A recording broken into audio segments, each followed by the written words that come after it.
नमस्कार, आपकी बात में स्वागत है।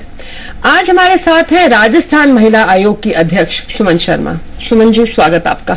नमस्कार।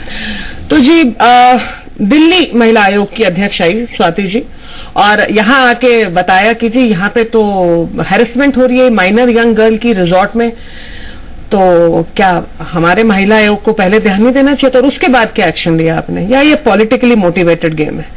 नहीं, बहुत अच्छे सवाल से आपने अपने कार्यक्रम की शुरुआत की।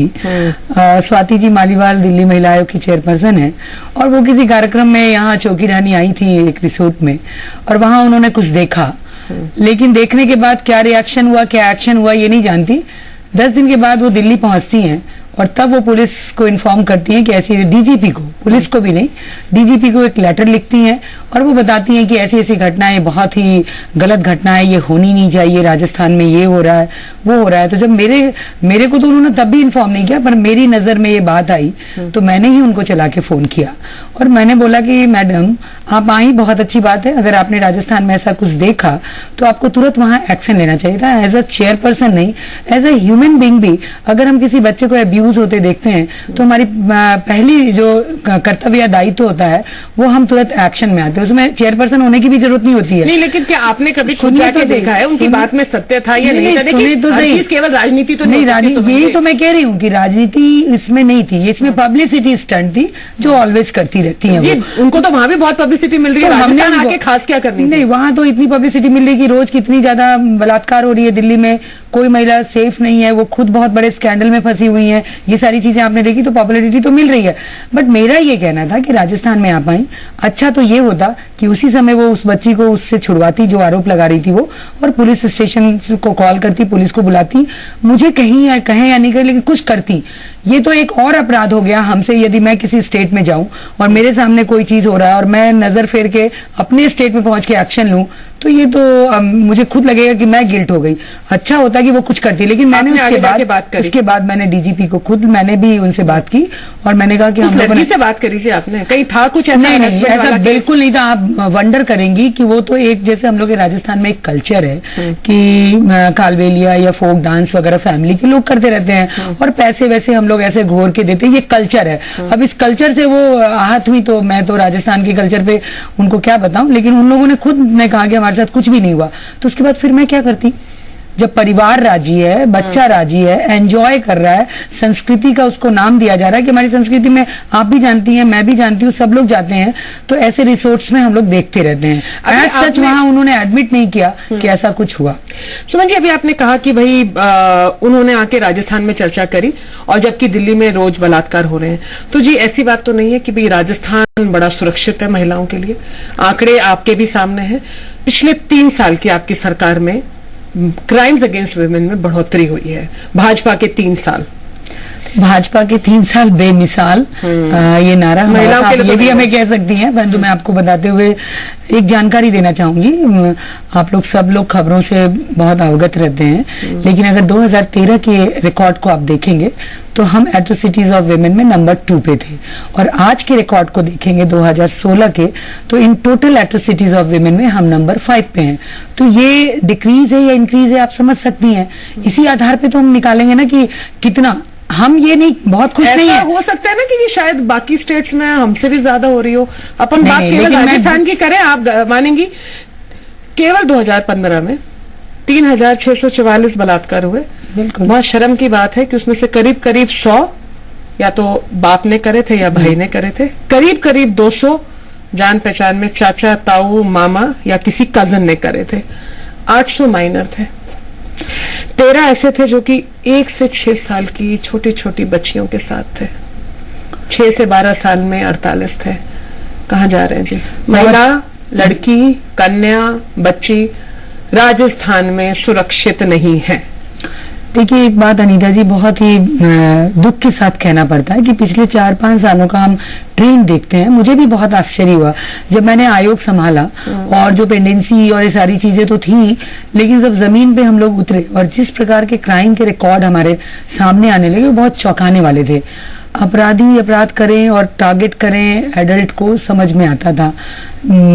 जब हमने देखा लगातार एक पे एक माइनर बच्चे टारगेट हो रहे थे, माइनर बच्चों के साथ हम ये नहीं, बच्ची मैंने कहा साल की बच्ची मतलब 3 साल की बच्ची, सोच से भी परे, बिल्कुल। और लेकिन इससे भी आगे बढ़ के मैं जो बताना जा रही हूँ कि वो जितने भी केसेस को हम लोगों ने फॉलो अप किया, उन केसेस को हम लोगों ने देखा तो परिणाम तक पहुंचाया राजस्थान पुलिस ने, सबको गिरफ्तार किया, तो रिजल्ट दिया राजस्थान पुलिस ने। लेकिन दुखदाई घटना उसके पीछे ये थी कि वो सब परिवार के लोग थे, या तो कोई ताऊ थे, कोई से जाती नहीं है ऐसे थोड़ी, हाँ, चॉकलेट का प्रलोभन देके या स्कूल छोड़ने के प्रलोभन देके, मतलब ये इतना दुखदाई था। इसको हम लोग कैसे टैकल करें, ये हम लोग के सामने आज भी चुनौती है, क्योंकि परिवार के अंदर पुलिस को खड़ा करना नामुमकिन है, हर घर में पुलिस हो ये नामुमकिन है।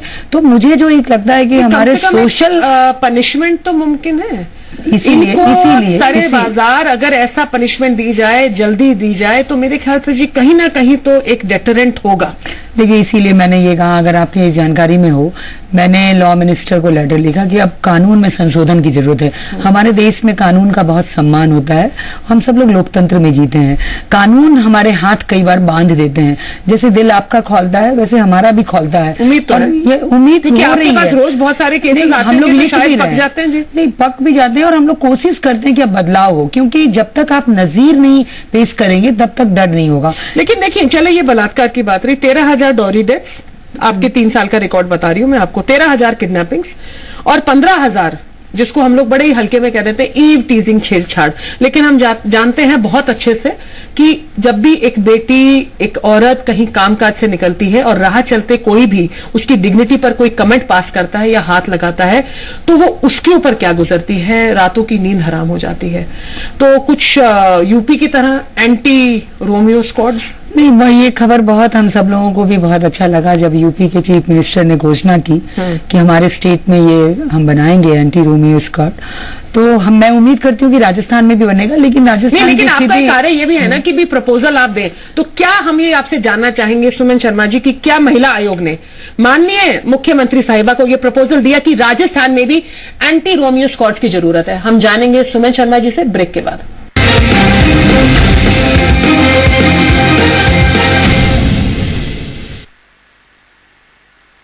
मां बनना सुखद अनुभव है। सुरक्षित प्रसव के लिए गर्भावस्था के दौरान रखनी होती है कुछ सावधानियां। खून की कमी, ब्लड प्रेशर, वजन इत्यादि प्रसव पूर्व जांचों के साथ कुशल परामर्श की होती है आवश्यकता। ये सुविधाएं सभी सरकारी अस्पतालों में निःशुल्क उपलब्ध है। आओ सुरक्षित मातृत्व की ओर कदम बढ़ाएं। हर महीने की 9 तारीख को प्रधानमंत्री सुरक्षित मातृत्व अभियान की सेवाओं का लाभ उठाएं। जच्चा बच्चा की सुरक्षा है हम सबका संकल्प। अधिक जानकारी के लिए टोल फ्री नंबर 104 या 108 पर कॉल करें। शहर की रग बन के पानी पहुंचाते हैं, जड़ों में जाकर हरियाली लाते हैं, घरों में मासूम मुस्कुराहटें बिखेरते हैं। Viraj PVC pipes and fittings. MP में दिल हुआ बच्चे सा, मुगली के छोटे से कच्चे सा, शेर को मारे धप्पा, बड़ा सिंह संग संग दौड़े, और छक्का चप्पा चप्पा खाने जैसे पकौड़े, चंदेरी सारी के गुच्छे सा, एमपी में दिल हुआ बच्चे सा, शराफा बाजार चखे अच्छे सा, मार्बल का हाड़ चमके जैसे चंदा मामा, मंटू का महल लागे जादू कारनामा, सांझी की शांति से सच्चे सा, एमपी में दिल हुआ बच्चे सा, छोटे से बच्चे सा।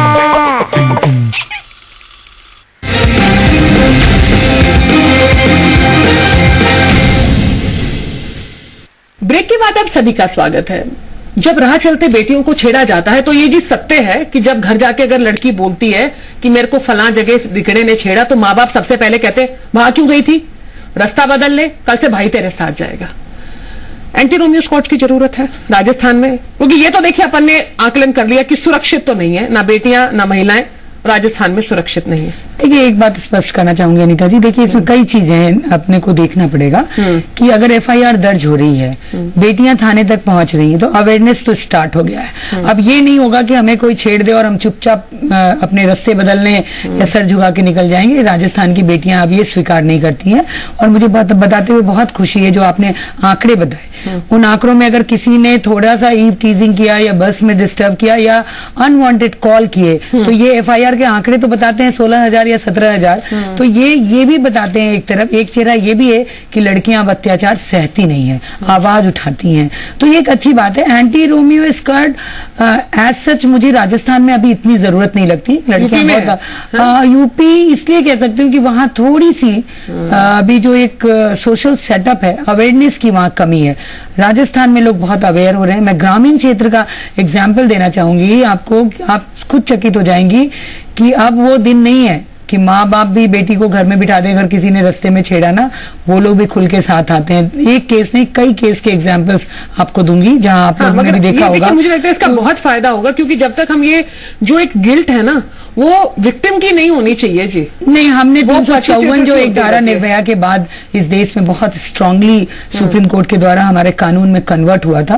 354 आईपीसी की जो धारा है ABCD, उसकी 4 कैटेगरीज को हमारी बेटियां जानती नहीं थी, हमारी महिलाएं आपकी वो जो बुकलेट निकली और आपने, मुझे याद है, मुझे लगता है उसका कॉलेज जाके, हमारे कॉलेज में भी आप आए थे, क्योंकि मुझे कई गर्ल्स ने फोन किया और कि आंटी हम इसलिए बच गए कि हमने उसको ऐसे किया और ऐसे बताया। एफआईआर करना हम सीख गए, करवाना सीख गए कि इसी धारा में मुकदमा कीजिए। SHO एफआईआर नहीं करता था, ये आप भी जानती हैं, हम भी जानते थे। उन्होंने उनको भी सबक सिखाया कि मिस्टर 166 आईपीसी की धारा में आपके अगेंस्ट मैं ऊपर अधिकारी को तो सुधार हो रहे हैं। अक्सर एक आरोप लगाया जाता है कि महिला आयोग तो आमतौर पे केवल फर्जी केसेस ही डील करता रह जाता है। आपके पास केवल मेजॉरिटी में फॉल्स और पॉलिटिसाइज केसेस आते हैं और महिला आयोग तो उसी में उलझा रहता होगा। अब मैं नहीं स्वीकार करती इसको, क्योंकि जब तक राजधानी में बैठ के महिला आयोग चल रहा था तब तक ये होता होगा। हम लोग गांव-गांव, ढानी-ढानी जा रहे हैं। हमने पूरे डिस्ट्रिक्ट लेवल पे जनमंच बनाया, महिला जनमंच करके, जिला जनमंच जिसको कहते हैं। वहां हम लोग 4-4 लोगों के ग्रुप को छोड़ा। फिर हम पंचायत में जा रहे हैं, मैं महिला पंचायत बनाई, मैं वुमेन पार्लियामेंट बना रही हूँ और सब जगह एक समूह महिलाओं का कर दिया, तो सबको एक स्टेशन और प्लेटफॉर्म मिल गया। तो जरूरी नहीं कि सुमन शर्मा गाँव जाके प्रॉब्लम ले आए या शहर की महिलाओं का ही समाधान करे। हर डिस्ट्रिक्ट हमारी टीम है, इतनी त्वरित गति से कार्रवाई होती है। एक घटना बताना चाहूंगी आपको मैं, हासपुर की है, बहुत इंटीरियर है, डूंगरपुर हमारा ट्राइबल बेल्ट है। वहां पे एक लड़की को थोड़ी परेशानी हुई, हमारे जिला मंच से मिले, उन्होंने निर्णय किया। अभी जोधपुर की घटना बता रही हूँ कि जोधपुर में भी ऐसी घटना हुई, वहां हमारे जिला मंच एक्टिव हुए और वहां उनको निर्णय दिया। तो सब खुश होते हैं। परेशानी आती है, मैं मानती हूँ, लेकिन जब समाधान होता है ना, क्योंकि जो 3 साल में 60,000 ये नहीं कह सकते दलित वुमेन के अगेंस्ट है, वो भी इन सब के थ्रू आए, महिलाएं आप तक पहुंच रही है ना। मैं बता रही हूँ 32,000 प्रेगनेंसी किसको कहते हैं अनीता जी? आपने मेरा पहला इंटरव्यू लिया था, कितने आते हैं? देखिए, मैं ये भी इसको भी स्वीकार करूंगी। अभी आपने कहा था कि प्रेगनेंसी, मुझे याद है, मैं बताऊं 32,000 प्रेगनेंसी को खत्म किया हमने। मैं उसको 5,000-7,000 पे ले आई हूँ और मेरा टारगेट है कि मैं इसको 0 कर दूंगी इस जुलाई तक। तो कहीं ना कहीं समाधान हो रहा है, विश्वास हो रहा है, लोग आ रहे हैं। और उसके अलावा मेरे आने के बाद 10-12 हजार जो आए केसेस, उनको मैं डे टू डे निपटाते हैं। फॉल्स केसेस के बारे में मैं बहुत निर्भीक होकर कई बार ये बात कहती हूँ, तो बहुत लोगों को पसंद नहीं आता। हमारे जो विमेन एक्टिविस्ट हैं या जो लोग हैं, उनको लगता है कि ये आयोग के अध्यक्ष को ये स्वीकार नहीं करना चाहिए, लेकिन हकीकत को स्वीकार करना चाहिए। हम लोग ही इसको नहीं स्वीकार करेंगे। तो मैंने स्पष्ट कहा था कि मैं फेक केसेस को नहीं एक्सेप्ट करूंगी। महिला आयोग इसके लिए नहीं है। मैं अपने टाइम वेस्ट नहीं करूंगी। पता चलेगा जी? पता चला, देखिए एक्सपीरियंस है, इसी की तो बात मैं कहना चाहूंगी। ऐसा नहीं हो आपके एक्सपीरियंस के चक्कर में कोई इनोसेंट भैया ना सवाल ही नहीं। आप पता कीजिए ना, राजस्थान में घूम घूम के आप जहां जाएंगे लोग महिला आयोग, पता नहीं। मुझे कई बार लगता है कि होम मिनिस्ट्री भी है, पुलिस भी है, कमिश्नर भी है, SHO भी है, वहां भी जाओ भैया, हमारे पास ही क्यों आते हो? अब उन लोग को इतना फेथ है तभी तो आते हैं। तो मुझे अच्छा भी एक बार लगता है। इसलिए मैं ये कह सकती हूँ कि 20% केसेस जिसको हम कहते थे कि भाई फेक होते हैं, और ये सारे हाई प्रोफाइल केसेस होते थे, शहरी क्षेत्र में होते थे, और मुझे पता चल जाता था कि ये केवल ब्लैकमेलिंग और बार्गेनिंग के लिए किया। मैं एंटरटेन नहीं की, और जब मैंने बंद किया तो ऑटोमेटिक धीरे-धीरे हमारे यहाँ कम होने लगे। गैंगरेप का केस आया जिस पर राजस्थान और आपके होम मिनिस्टर ने बहुत ही एक इनसेंसिटिव टिप्पणी भी करी, और हमें वो याद आया कि जब मुलायम सिंह यादव जी ने कहा था कि लड़कियों से गलती हो जाती है, तब तो आप भी इधर ऑपोजिशन में थी और बड़ा आपने सड़क पर उतरे थे, अब कहाँ उतरोगे जी? आपके अपने होम मिनिस्टर? नहीं, देखिए बहुत दुर्भाग्यजनक था, मेरी उनसे बात भी हुई थी और उस मामले की जहां तक बात करूं, अगर आपको बताऊं, आपको सारे उसकी जानकारी मिल गई होगी, उस केस में क्या हुआ इसका परिणाम आपने देख लिया। लेकिन परिणाम किसी को याद नहीं रहेगा, ये टिप्पणी याद रहेगी। मैंने कहा ना कि दुर्भाग्यजनक के बलात्कार करने के बाद लड़की ने कंप्लेन नहीं किया, ये नहीं हो सकता,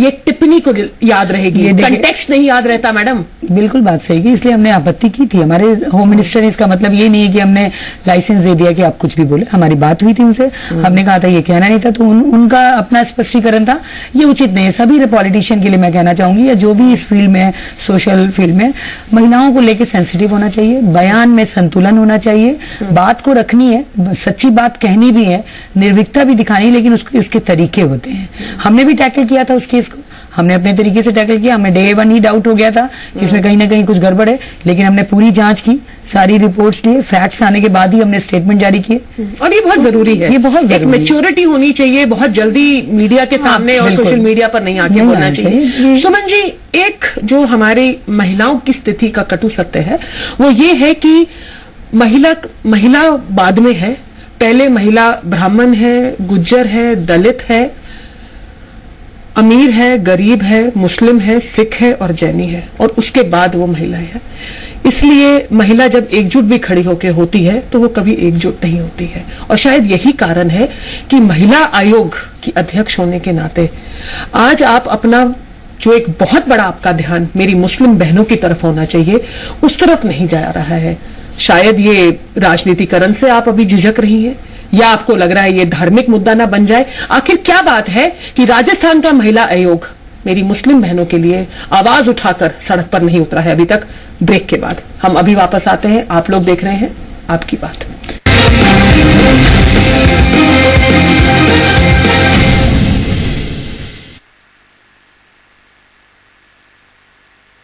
इंद्रधनुष योजना के तहत रूटीन में टीकाकरण होता है, वहाँ अटकना नहीं है, गांव गांव जाकर के खोजना है कौन बच्चे हैं जो टीकाकरण से छूट गए। इंद्रधनुष के साथ रंग है बहारों के, छूट न जाए कभी बच्चा, याद रखो तुम प्यारो ये।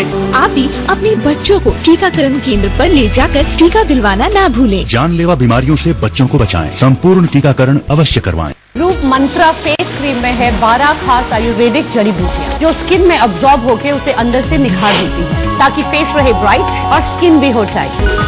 ये महक, ये खुशबू, ये जाएगी तुम्हारे ताजगी के ये झोंके तलक।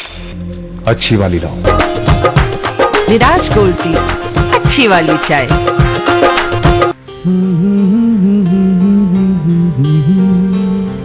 नगमे वही हैं, तराने वही हैं,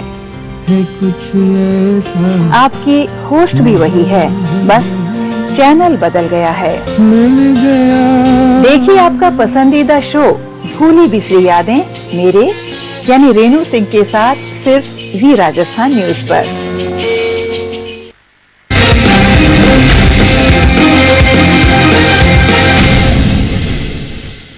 ब्रेक के बाद आप सभी का स्वागत है।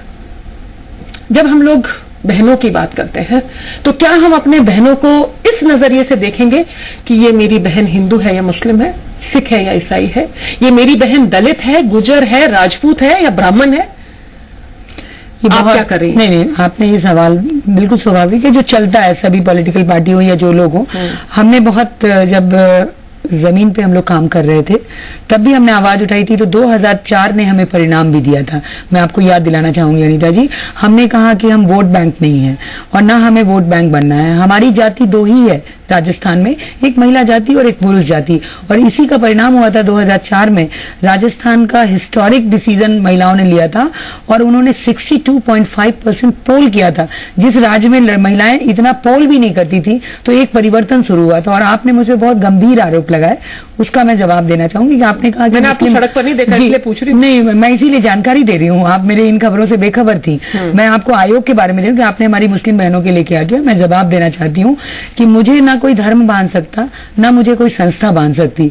मुझे जो उचित महिलाओं के लिए लगता है मैं करती हूँ, मैं बंदिशों में कभी काम नहीं करती। और इसी का परिणाम है कि नवंबर में हमने ट्रिपल तलाक पे आयोग में ये पहला अनूठा प्रयोग देश भर के आयोगों में राजस्थान ने किया था, जिसको और राज्यों ने हमसे कॉपी किया।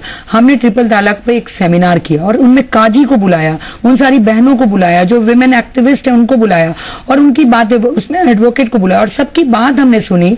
और क्या प्रॉब्लम आता है, क्या माने धर्म जाति या काजी को क्या प्रॉब्लम है, मैंने महिलाएं सताई जा रही हैं, ट्रिपल तलाक हो रहा है और उनको उसकी पीड़ा का एहसास नहीं हो रहा है। और उस सेमिनार का ये परिणाम हुआ कि हमने पूरा कंक्लूड करके हमने उनको भेजा आगे। तो 3 स्टेट से मेरे पास कॉल आए, महाराष्ट्र, उत्तर प्रदेश जो सबसे अभी जूझ रहा है इन सब चीजों से, और एक हमारा मध्य प्रदेश था जिसमें अलग अलग राज्य शासित लोग थे। उन तीनों ने कहा कि आप लोगों ने ट्रिपल तलाक पे किया। हमने पूरा उसका कैलकुलेशन करके भेजा कि ये चाहते हैं, ये चाहते हैं। कहा हम कुरान का विरोध नहीं कर रहे, हम धर्म का विरोध नहीं कर रहे। कुरान में भी ये जायज है कि तलाक नहीं होना चाहिए। खफा हो गया अल्लाह। आपके पास एक महिला आती है कि मेरे साथ ट्रिपल तलाक हुआ है और ये रोज कहानी आ रही है, 3 केसेस, क्या किया अनीता जी, 3 केसेस ट्रिपल तलाक के हमारे पास चल रहे हैं। क्या किया? जोधपुर की एक घटना बताऊं, पढ़ी लिखी महिला, पढ़ा लिखा उसका हस्बैंड, मुस्लिम, केवल उसके लिए अपराध था कि वो मुसलमान थी, घर से 1 मिनट में निकाल दिया उसको और बच्चे के साथ बाहर कर दिया। नाम था सायरा उसका। हम लोग के पास उसका फोन आया, समझदार बच्ची थी, हमने एक्शन लिया और इस 3 तलाक को इनवैलिड किया कि ये वैलिड नहीं है मिस्टर, आप 3 तलाक कह दो। हमारी वहां टीम पहुंची, वो अपने घर में है और राजी राजी रह रहे हैं। तो ये प्रयास हमारा है, बिना काजी बिना मुल्ले के हम इस तरह से समाधान करते हैं। आवाज जब उठती है तो उसमें तो मुझे कहीं धर्म आड़े नहीं आया। उसने 3 तलाक कह दिया, तलाक तलाक तलाक, और आउट कर दिया घर से। वो बाहर बैठ गई धरने पे, उसने समझौता नहीं किया, अपनी मजबूरी नहीं समझी, खुल के सामने आई तो साथ मिला। समाज, तलाक, मुल्ला, मौलवी सब गायब थे।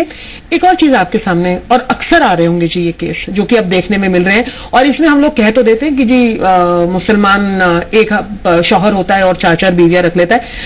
एक ऐसी बात कहूंगी जिससे हो सकता है कि बहुत मेरे दर्शक इस चीज पे नाराज होंगे, लेकिन हम लोग एक लीगल मैरिज में ना सही, लेकिन ये चीज आज के दिन हर समाज में और हर धर्म में प्रचलित होती जा रही है कि एक समय के बाद पति अपनी पत्नी को छोड़ के और दूसरी महिला कर लेता है। किसी अखबार में केस था कि 2 महिलाओं ने केस दर्ज किया कि जब हम दोनों को छोड़ के तीसरी शादी कर लिए, हिंदू थे। तो ये आपके पास आते हैं, आप कर क्या सकते हो? देखिए, एक तो ये मैं कहना चाहूंगी कि ये सारी सोशल फ्रीडम के नाम पे जिस प्रकार से हम लोग का माइंडसेट तैयार हो रहा है देश में कि हम कहते हैं right to choice, right to speech, right to food and right to shelter, so many rights की हम लोग चर्चा करते हैं।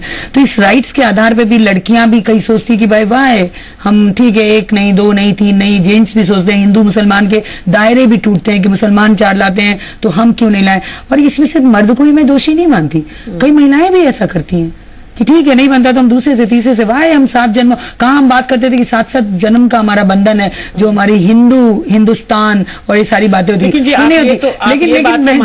इसमें अक्सर खास करके जब हम लोग लो मिडिल क्लास और मिडिल क्लास फैमिलीज में देखते हैं तो बोझ महिला पर आता है, खास करके जहां बच्चे हों, क्योंकि वो बच्चों को नहीं छोड़ती है। और एलिमोनी देने में जो रिकॉर्ड है वो आप भी अच्छे से जानते हैं और हम भी अच्छे से जानते हैं। आपको बताते हुए मैं इतने केसेस देखते देखते मुझे लगता है कि मैं तो मनोविज्ञान की डॉक्टर हो गई हूँ। कई महिलाएं ऐसी भी हैं जो बच्चों को लेना नहीं चाहती, आप बिलीव नहीं करेंगी।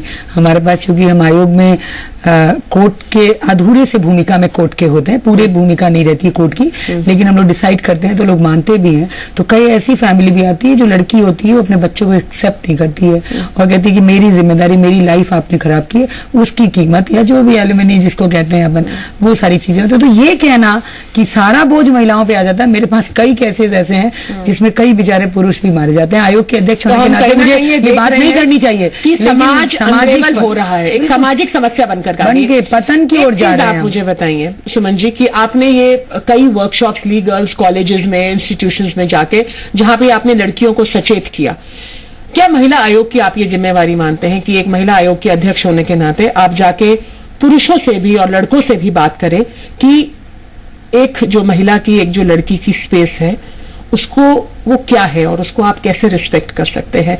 क्योंकि कई बार बहुत सारे लड़के और पुरुष ऐसे होते हैं जो जाने अनजाने में उस चीज को एनक्रोच कर जाते हैं। इसीलिए मैं आपको बताना चाहूंगी कि हमारा जो लीगल अवेयरनेस कैंप शुरू हुआ, मुझे लगता है कि पढ़े लिखे लोगों में भी ना वो सोचते थे कि जब कोई घटना होगी तो मैं वकील कर लूंगी या कर लूंगा, देख लेंगे, हमें जानने की जरूरत नहीं है।